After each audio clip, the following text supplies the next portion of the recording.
Kagabi ang last night ng burol ni Jaime Licauco, isang kilala sa field ng parapsychology sa Pilipinas at known siya para sa kanyang theory on the inner mind. Siya rin ang lolo ni David Licauco ng Kapuso Network at sa eksklusibong panayam, ibinahagi ni David kung paano niya nalaman ang pagkawala ng kanyang lolo at ang namimiss niya kay Jaime Licauco. So, hi David. Hello. Of course, again, my condolences and prayers to you and your family. Can you tell me about your how was your relationship with your lolo Jaime? What were your favorite bonding activities with him? Well, apart from our family dinners, I would visit him at his house.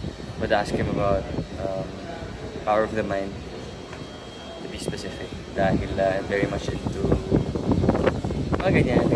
Parang I feel like we don't use our brain that much. I mean, ito its full capacity. Diba? Yes. So I've been asking him about meditation, how we can be in that meditative state for a long time.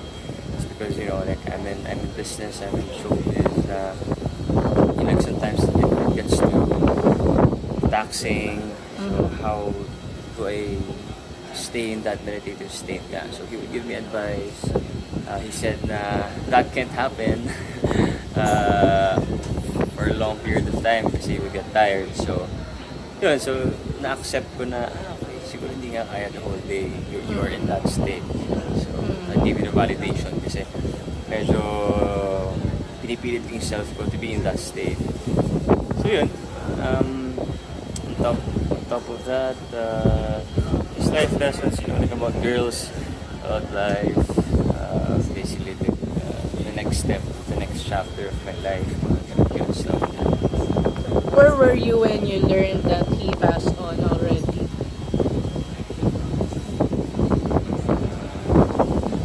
It's a car on the way to work. So, last question, what will you miss the most about your lolo Jaime? His intelligence, his wisdom.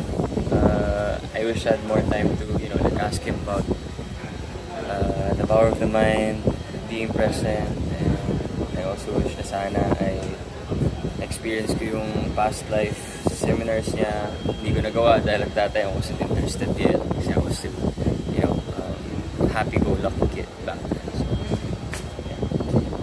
Thank you.